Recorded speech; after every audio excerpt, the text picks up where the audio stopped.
So it's very important for you to know when to use the terms immunogen and antigen. Everybody listen. Antigens are, the term antigen was coined after getting it from this antibody generator. So you get the anti there and you get the gen. You have the word antigen. And then where do you think the immunogen word was taken from? Immune response generator. You get immune, you get gen, you have what? Immunogen. But how to properly define these two terms? You know sa kuha ha? If the substance is encountered by the immune system and the immune system is activated, nag-create siya immune response. It doesn't have to be antibody. It can be any memory cell. It can be activation of macrophage. Then you call that chemical what? Immunogen. So meaning if it can trigger the immune system, it's called what? Immunogen. So I hope that's clear, ha? So when is the time use the term antigen? You only use it to refer to anything that binds to an antibody. So ibig sabihin, can you please check this photo? These triangles are now bound to antibodies. So since they can bind to the antibody, they are antigens. Wait, which among these two terms do you think can create antibodies? Uy, ito ba? Immunogens. Pero usa dira ang mobile lang sa antibody? Antigen. So there's a big difference ha. I can make antibodies exist. I am an immunogen. I can be recognized by an antibody. I am an antigen. So if you are working in the lab and you're doing some tests and then the antibody was able to bind to the chemical you're looking for, that chemical should be referred to antigen. So meaning if you're working in the lab, you're doing some tests, do not use the term immunogen. You have to use the term antigen. Okay, you're not dealing with immune response production man, you're just dealing with binding. Tama ba? But if you're dealing with an actual case, the patient is showing these symptoms because of the introduction of immunogen. Gets niya ako? Okay, sige. What I want you to learn at this point, sige, tanawa ha, tanawa. Nag-blood type ta. Tama ba? Okay. Can you please check? Nagbutang tag tulog ka drops ng RBC and we use these chemicals. And the RBCs, if A, let's say B, present man ang B sa red blood cell, nag-bind doon sa anti-B. Question, what appropriate term should you refer to the substances present on the surface of the B cells? Antigen. Tama ba? Okay. Na ako'y question. Antigens bind to antibodies, but they do not necessarily cause these antibodies to exist. Do you agree with me? Yeah. O tanawa diri. Ni-bind si B sa antibodies, anti-B, pero dili man ni siyang reason nga na produce ni. Tama ba? O sige dabi, how to define immunogen? Ako ang reason nga na antibody. Pero ang antigen, the antibodies are there, but not necessarily because of me, but it can identify me. Tama ba ang point ko? Sige. Let's continue ha, because there's something I want you to learn. Kani ang COVID, na-introduce sa body nato and we produce antibodies. COVID is immunogen. Pero di ba you have learned that any antibody that we produce against specific antigen will attack the same antigen. Tama ba? So what conclusion should you draw from this? Immunogens are also antigens, but not all antigens are immunogens. So yun yung point. Gets na? So kung immunogen ako, I am also partly antigenic. Pero not all antigens should be considered as immunogens. Gets na? Walang problema? Okay, sige. Now, let's talk about size. Ganito ang approach na ko ni sa exam, sa pag-lecture na ako. Mo-open na door. Everybody listen na. Mo-open ang door and then you see me entering that door and I carry with me two sharp, let's say, bolos. Ano ba ang bolos sa English? Basta, two sharp knives. Ako ha, dire. Tapos din ang musulod kay si Elia. He's carrying the same types of knives. Asa mo mudagan padulong. Dili na area na pasaksak mo na Elia. O dili na area na ako musaksak ninyo. Kisa mo mas handok na nawon. You base it on body size. Kisa man. Ako no. So meaning, in immunology, size matters. Tama ba? So meaning, one of the things that will make you immunogenic is your size. But there are substances, when they enter the body, they are ignored by the immune system because they don't have the size. And we call them what? Hapten. Oh, let me read the Hapten. They have less than 1,000 Daltons that by themselves, they are not considered as a threat. They are not able to trigger immune response. Gets na? O, tanaw ani ha, everybody. Kung kani immunogen, maka-trigger siya production ng antibody, kaning gamay atot. Wala. So this gamay atot is what? Hapten. Nagets na ako? Okay, sige. I always use this story to make you understand what's hapten. Kaning bata, ginabuli siya sa school. Gamay man siya. Gets niya ako? Pero the moment that he was accompanied by his dad, he gained the confidence to fight back against the bullies. O, pili mo karon ha. Ako ang musulod dere. Ako dala na kutsilyo. Ang musulod dere kay ako, nakakarga na ko si Helia. So Helia gained the size to become immunogenic because I carried him on my body, tama? Yeah. So haptens can only become immunogenic if they are bound to a larger molecule. And we call that larger molecule as what? Carrier. So tanawa ha, I want you to understand this one. Hi. Hapten ang alone, ignore. Tama ba? Hapten bound to a carrier, it starts to become what? Immunogenic. So when do haptens become immunogenic? When they are bound to a carrier. Nagets na ang point? Yes. Sige. Ngayon, I would like you to understand this one. Kung saan yung, ano ba ni? Light lavender. Uy, naka-label na gani? Gani mo, bata na carrier. Saan ang mga pink na triangle sa surface niya? Hapten. Can you please analyze this? If this one is introduced to the rabbit's body, the rabbit will consider the hapten immunogenic. Kinaman, bound na siya to carrier, tama? And these are the outcomes. The rabbit's immune system will attack the hapten. Damay po si carrier. Because the carrier is no longer identified as self, kaya nga no, it has already changed its antigenic composition. Gets na? So you also produce antibodies that attack the carrier. Worse, napadyo yung antibody that attack both. Gets na? Okay, sige. What's the importance of studying hapten? Do you know? I can give this an example ha. Methyl-dopa is a known antihypertensive. Gamay lang na siya na tablet. Gamay lang na siya na molecule. So meaning, it is ignored by the immune system. So kung kaniyang methyl-dopa, mo na yung system, kagamay, pwede mo, oy. Wala. So methyl-dopa is free to lower the, what? Blood pressure. Pero ang problem kay methyl-dopa, it has affinity to the surface of RBC. RBC now becomes its carrier. So I want you to analyze. Carrier can also be attacked. So therefore, for some people who are taking methyl-dopa, they might develop antibodies against their own RBCs. And we call it drug-induced hemolytic anemia. Ki-atake ni mo ang red blood cell ni mo because of a particular drug, which is initially a hapten. Gets na? O yun. O yun na. So therefore, mag-produce kang anti-hapten, anti-methyl-dopa, no? Pero naapoy anti-RBC. Naapoy anti-RBC / anti-methyl-dopa. Best thing to do as a doctor? Prayer. Sige. Oh, number 1 mo dyan, prayer. Number 2. Huh? The first thing that you should do, what is causing the problem? And stop giving methyl-dopa. Sige. Kaniyang kagaw, kaniyang area kung saan nagbayo ng antibody. And that area where the antibody is attached to, you call it what? Epitope. Ideally, dapat i-discuss pa na ako in detail ang epitope. Pero niyan ako, luya naman ako nila. Ito ba sa kaya naman, linear, conformational, mga accessible, inaccessible epitope. Sabi ko man ako, dili man mo sa PLE. So ignore na lang natin ito. Ha? Kaya pang medtech man to. Pero kung asa, distal lang dyan ko na teacher, apil ako to eh. Ayan na, sige na. Ay, gusto ko sana i-discuss pero ayaw na. Sige na, ready? Can you please tell me, this is the bacterium and what are these shapes on the surface of the bacterium where the antibodies are attached to? Epitopes. What I want you to learn from the picture, a bacterium may contain multiple epitopes and a single bacterium can make us produce different antibodies against different epitopes. Okay, let's now go to this one na, cross-reactivity.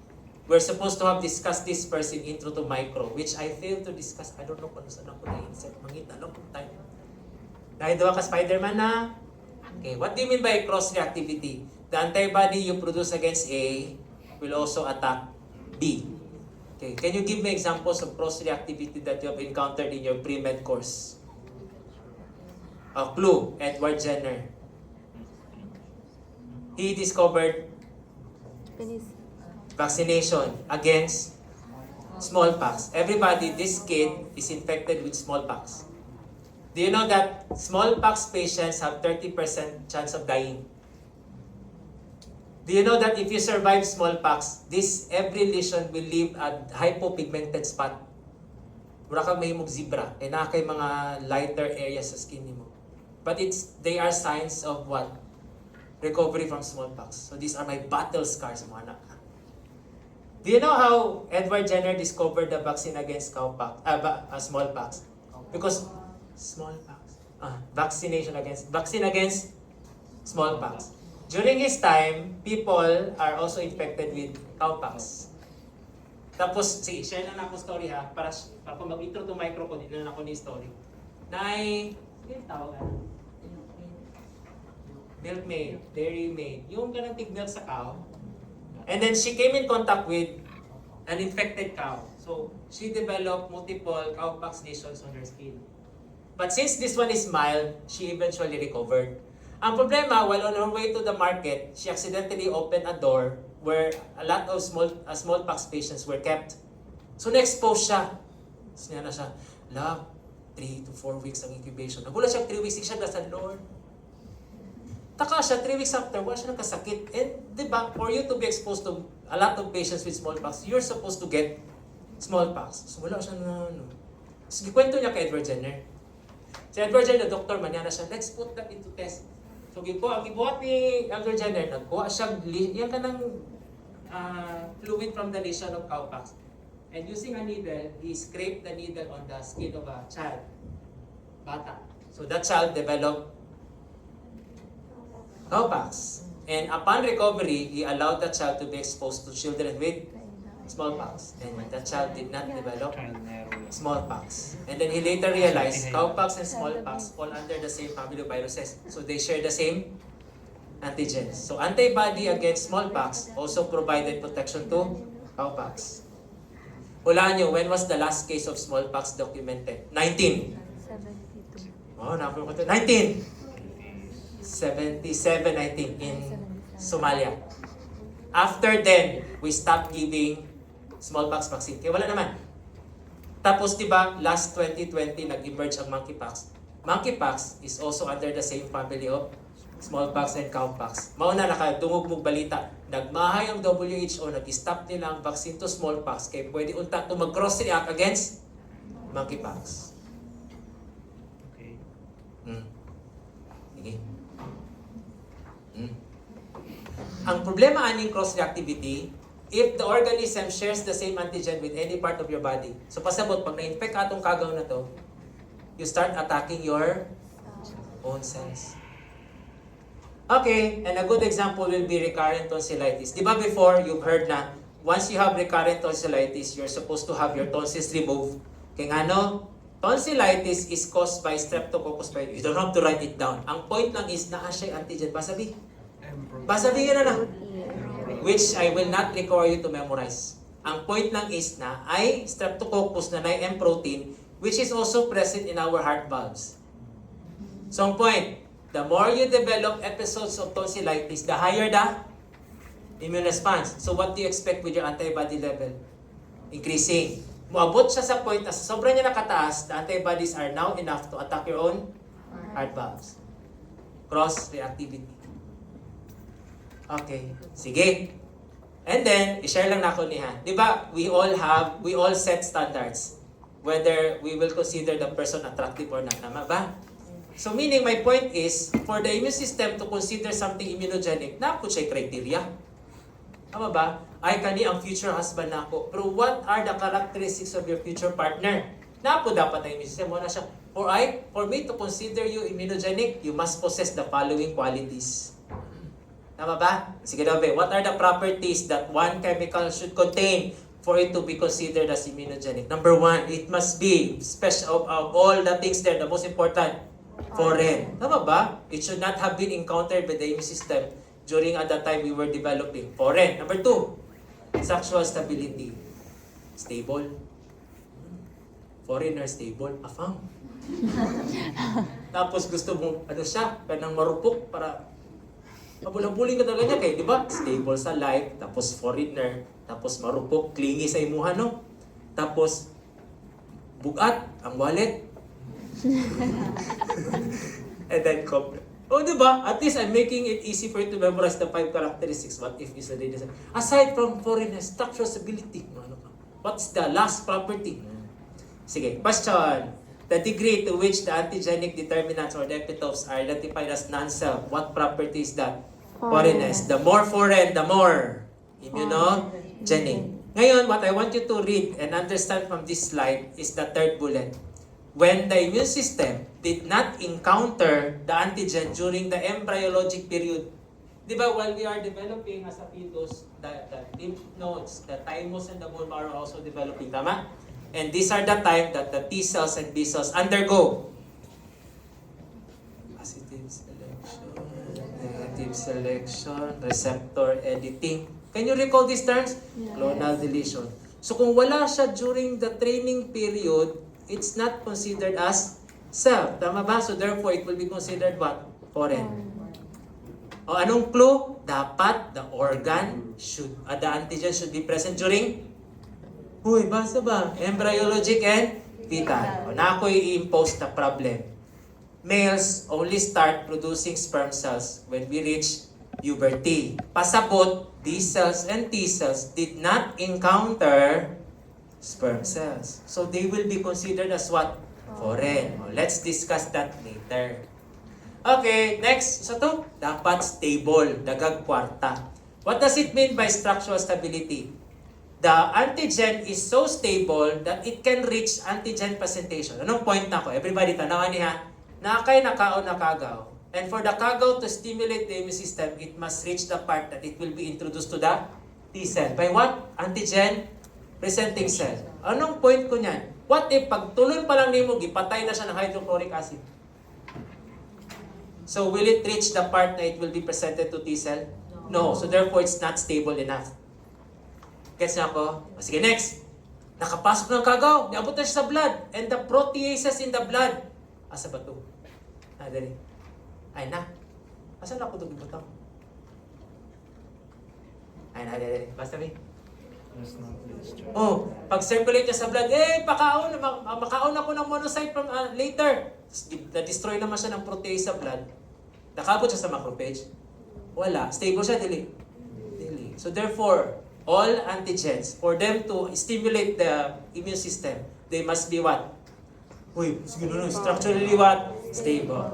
Nagets na? Okay. Ngayon, ang point is, basa B. Degradable. Kasi question, they must withstand the action of hydrochloric acid. Anong property?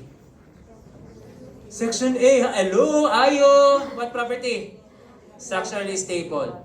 But once they are already inside the macrophage, they must be readily degradable. Kung saan mo pag-present sa antigen, kung dili mo siya ma-degrade.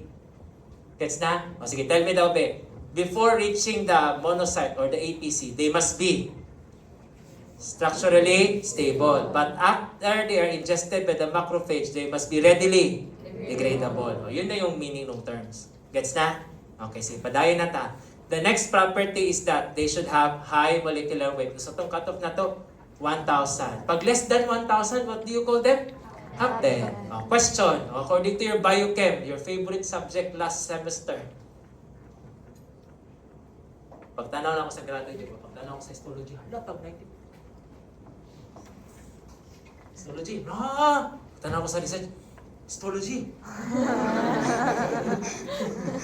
Pagtanaw ako sa research, ako sa ESM. Research na lang. ESM ang pinakalisod yung subject, no? Yeah. Masa kaya sa ESM? Wala yun? Wala mo eh. Wala mo nag-exam sa ESM?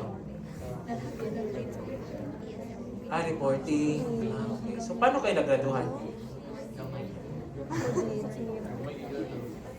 Sige na siya. Wala din ako maintindihan. So, okay na yun. Wala po. Ato ko kay Dean. Dean, regarding ESM, wala dyan ko yung matabangan na. Bala mo. Sige, question. You have here chemicals. Carbohydrates, lipids, nucleic acid, and proteins, which are most of the time described by biochemists as having high molecular weight. Mga na dili sila ma-filter sa urine, kahit ako kay sila. Proteins. So therefore, if the bacterium is rich in carbohydrate versus another bacterium which has a lot of proteins, which do you think can trigger the immune system better than the other? Protein. Mas dagang proteins. Yes na? Uy, Yes. bantay ha? Sige. Everyone, the last is chemical complexity. What does it mean? This is best explained by having this example. Everybody listen ha. Ang ganitong pag-explain ako na sa klase. Ito, kayo lahat, you are composing a long polysaccharide. So, you are composed of what? Monosaccharides. Kani, long protein, made up of what? Amino acids. What does it mean by chemical complexity? Ngani ha, girls ba, kung nagani mo'y sutor, nakanang everyday magpadala roses, 4 o'clock in the afternoon, naka 4 o'clock na nanay ko'y rose. The next day, 4 o'clock na nanay ko'y rose. Predictable na. Pero kung ang sutor mo today kay 4 o'clock, chocolates. 5 o'clock tomorrow, roses. 6 o'clock, car. Yan na. Diba? Yung parang hindi mo ma-predict. Diba? You look forward to someone na hindi mo ma-predict kay complex. How to describe? Same mog length, mahabang polysaccharide, mahabang protein. Kung ako immune system, nakuha, oy. But if I will check the polysaccharide, di ba, tulo lang man ka monosaccharide na glucose, galactose, fructose, man ako, glucose na sad. Kasi ako, marag, dako ka tanawan pero you're so predictable. So, mga na ang babae, di ba, ignore. Ano man ang protein? Made up of what? And amino acids have, there are how many amino acids? 21. Di ba? Imagine na ba? Kani pa lang nalingkuran na nanay 10 na different amino acids. Di ba? Mas complex. So therefore, what you need to learn from this one, in terms of molecular weight, protein. In terms of chemical complexity, proteins. So most immunogenic substances in the world are in the form of proteins. Pag balin, tyrosine, phenylalanine, tama ba? Leucine, cysteine, makakuha ng attention. Tama ba? Okay. And this is the ranking in terms of chemical complexity. Proteins over polysaccharide over lipids over what? Nucleic acids. Pero mo anang nucleic acid, ayaw ka, kung kami may immunogenic, SLE ka, di ba? Okay, everyone, there are types of antigens I need you to memorize. If you own the antigen, you have it in your body, you call it autologous. So that's why when we attack them, we develop autoimmune disorder. Ganyan na, ulit ha? Sige, kasabot na yan ha. And then when do we establish na self na siya? When? Embryology. There are cells in the body that were not yet developed when we were still in the embryologic period, tama? So what do? We still need to protect them. Put them in areas where there are no access to, where the immune system has no access to. So what do you call these cells that we keep away from the immune system? We call them sequestered. Sequestered. Example will be sperm cells, because boys only start producing sperm cells during puberty. So meaning they were not introduced to the B cell and T cell during the fetal period. Tama? So that's why, what is that cell that is found in the seminiferous tubule that will always create a testis blood barrier? Si Sertoli. Mao na nag-create si Lord ng Sertoli kay naatapig gwardiya. Lymphocyte, hantod dira lang ka. Kaya waka kayo nila. Patyonin mo. And we are born with immature cornea. So the cornea, as described in histology, the part of the eye that is avascular. Ngano gituyo ni Lord na walay blood vessel ang cornea? Kay ma-reach siya ng immune system. Yan. Hindi na ako magdagdag ng mga story kay dugay na tamahuman. Antigen shared by twins, muna may kambal din sa inyo ha. Anything that you share in common will be called syngenic. Synonymous ang gene, syngenic. Pero di kanyang iasa ko sa exam, isogenic. Next, pakibasa Vic. Allogen. Any antigen shared by by individuals of the same species, human to human. Ang best example, kisay mga blood type A diri. Blood type A. Di ba, we are all humans and we share the same antigen. So A is our allogenic. But if the antigen is shared by unrelated species, ikaw o ang, let's say, kagaw, you do not call it allogenic, you call it what? Heterophile. Anong example nito na ginamit ko kanina? M protein and hard bags. Tama ba? And do you know that there is that intestinal bacterium that once you are infected, you start attacking your own myelin sheath? Yan, Campylobacter jejuni. Anyways, you will learn that later with Dr. Bandalan. Siya, ay, Doc Heliani, ang mag-lecture ani. O di ba, mag-talk about si Helia o intestine pero siya payatot na. Nanglibak siya ganiya. Yeah. Kasi tanawa, ingana mi sa micro, we look close, pero we attack each other behind our backs. Labaw na yung urig. Wala si urig, mas labaw to. Putol po nang incheck si Wee. Sakit po dun siya Nansiya na ako ng mais. Wala. Pasimple na siya. Kaya naga-jogging ko, tapos nakakita ko naga-shine sa road. Hindi ko abin ako, sing-sing or what pa. Pakanan ako, ay, corn. Tapos naluoy ko na may ipit siya na sakyanan. Sabi, butan ako siya sa bulsa. Paglaban ako sa kung saan maningkahit, yung corn.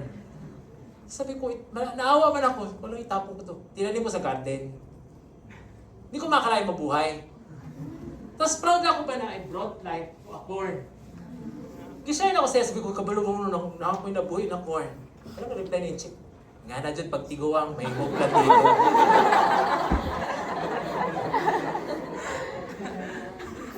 Sige, ginibak ni Elia. Sige, atake niya edad. Ako na. Yes. Sige, can you please make kwento? When antigens are engulfed by macrophage, they are broken down. Tama ba? A certain portion of them should be loaded on. Uy! Bulat na nag-evas. Should be loaded on. MHC. Uy! MHC. MHC. For these antigens to be recognized by what? T-cell. T-cell receptor. So can you please make a comment? Where is supposed to be the where do you supposed to find the antigen? It's supposed to be sandwiched between. Uy! The MHC and then what? T-cell receptor, which possess CD3. Do you know, there are powerful bacterial toxins that will automatically bind to the outer part of your MHC and T cell. So pasabot, it doesn't have to be presented using class 2. Pag naay macrophage na MHC class 2, naay T cell receptor, pag once mo come closer sila, budikit tong toxin and they will now be attached to each other. Walang antigen presentation na, walang antigen processing. Diretso lang ang toxin, gipilit niyang duha. Sige David, can you please make kwento? After the antigen presenting cell will activate the T cell, will they stay attached to each other or the T cell has to look for B cell? Look for B cell, tama? Because it's already activated enough to activate B cell. Can you please make a comment on super antigen? The T cell is not separated from macrophage. So what will happen? The macrophage will keep on activating your T cell. Can you see the picture? The T cell is excessively activated. Uy. Yeah. O, sige Dabe, can you please summarize? Super antigens bind to MHC and T cell receptor, not allowing detachment. Causing what? Excessive activation. Yes or no? Yes or no? And do you know what will happen? Basahan ako ha. Super antigens do not undergo antigen processing, cross-link MHC and what? T-cell receptor causing excessive T-cell activation. Tama? And do you know what will happen? The T-cells will elaborate two important cytokines which I want you to take note. Sige daw, interleukin and TNF. And what is the common effect of these two? Vasodilation. So pasabot po, naka-ingest po anong bacterial toxin, all my blood vessels will vasodilate, causing now hypotension, causing now shock. So my organs will not be receiving enough blood supply. Tama ba? Uy. Mano gitawag siyang super antigen? Because it doesn't allow these two to detach. Yun na yun. Sige. Do you know that before the discoveries of napkin, tampons were used by females to, parang absorb menstrual contents. Ang problem, since poor ang preparation ani, this is contaminated with Staphylococcus aureus, which can produce what? Toxic shock syndrome toxin. Girls, minaw ha, kung kanipang ginagamit nyo karon, kung naay bacterium mag-produce ana, while this is inside your vagina, the toxin goes into the epithelium and absorb. Tama? And then will act as super antigen. And I would like to share the story of this model. Model siya ng underwear. On the day of the photo shoot, nagregla siya. She cannot use napkin kaya mag-form man ng bump ang napkin sa underwear ba ang ano niya. So she has to go using what? Tampons. Na-toxic shock syndrome toxic. Nag-super antigen. So 2 days after the photo shoot, nadala siya sa hospital with undetectable blood pressure. Yan eh. Okay, sige. The last part in antigen before we'll go with antibodies. T-dependent. Sige tabi. Any antigen that requires T cell to stimulate B cell is called what? T-dependent. So meaning, what does it mean? It has to be processed by? It has to be engulfed by what? Macrophage. Presented to what? T cell. There's always an involvement of what? T cells. Tama? Okay, everyone. This is a good picture of a T cell dependent antigen. Saan yung mga shapes? Tanawan ni sila. Kung saan ganin yung mga part na ginatake ng antibody? Epitopes. Can you please describe the epitopes? A, similar. B, different. Different. Therefore, A, more of protein, more of polysaccharide. Proteins, because proteins are chemically complex. So therefore, by using this picture, mamemorize nyo na lahat ng T-dependent kayo sa protein. Gets na? Okay, I have a question. What is the first antibody that we always produce whenever we get infected? IgM. Hoy, dapat alam nyo na kung manong mag-fisyo. IgM. IgM. Pero IgM should be replaced by IgG. I have a question. What instructs the B cell? Enough na ang M, mag-G na ta. What tells the B cell? It's now time to shift from T to B, from M to G. Patay na. Patay na. Basa-basa. There's something missing here. Di ba, dili na T-helper ang mag-activate? Ano na yung bagong pangalan niya? Letter F. Follicular. Kasi question, what causes the B cell to shift from M to G? T follicular. Question. When you encounter a protein, you first produce what? M. Pero since na-involved na T cell, makashift siya to G. Yes or no? Yes, kasi what tells the B cell to shift to G? It's the same T cell. Tama ba? Yes or no? Okay. So therefore, what do you expect? You produce all types of antibodies against T-dependent. Tama ba? Yes or no? Do you agree? Yes. Let's talk about T-independent. Okay. Ala, dapat T-independent to. Can you please make a correction? Can you please add T-independent? Can you please take a look at this? Please make a comment. Epitopes are the same, predictable. So this is more of protein or polysaccharide? Polysaccharide. Carbohydrate. Yes or no? Yes. Can you please check? Can you please check this B cell? Can you see that it has a lot of surface antibody? Yes or no? Do you know that if this, di ba B cells tend to be specific? Yes or no? If this B cell encounter the several epitopes, ma-overwhelm ang surface antibody niya, no? And when these antibodies are overwhelmed by the same epitope, this B cell will be activated. Dili di ay most of the time, ang B cell may mong plasma tungkol sa T cell. Sometimes it can become a plasma by encountering repeating epitopes. Question, nangihangalan tag T cell dere? Uy. No. So therefore, these antigens are considered T-independent. Question, ano saan antibody ma-produce? Ano bang always ma-produce? First, IgM. Pero naabay T-cell na mag-instruct sa'yo na tama na yan, mag-G na ta. Wala. So therefore, the only antibody we can produce against T-independent will always be IgM. Okay. Ayun na. And the last topic to end this chapter before we'll move to antibody, adjuvant. Any chemical that is included in the vaccine that enhances its immunogenicity. Sige. Can you please take a look at this picture para mas masabtan ha? Usan ni? Vaccine. Syringe. Syringe with the vaccine ha? Okay. Can you see that the vaccine content is introduced into the skin? Yes or no? Okay. Can you please read these two words? Depot. Uy, basa na lang gani no? Depot. Depot effect. Do you know that adjuvants, minaw sa kuha ha?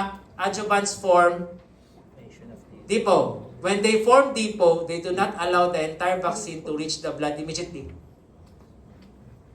Murag ingani ba? Kamutanan immune cells sa ako ang adjuvant. pag introduce ng vaccine, I will not allow the entire vaccine to come in contact with you. Mo ano lang ko, 5 lang sa.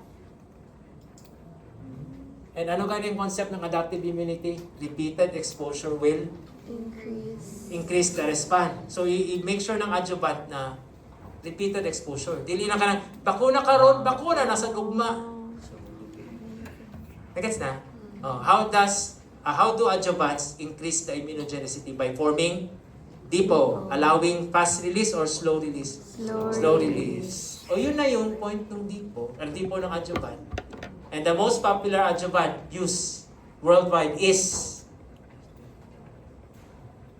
wala. Okay lang, hindi nyo alam. Pwede naman kayo maging doktor. Ma'am, do you know that this vaccine contains? Di ba? Mas siguro, okay lang. Tapos 1 year old, pakunahan mo, baby, do you know that this one contain? Wala niyo daw, be. Starts with letter A. Albumin.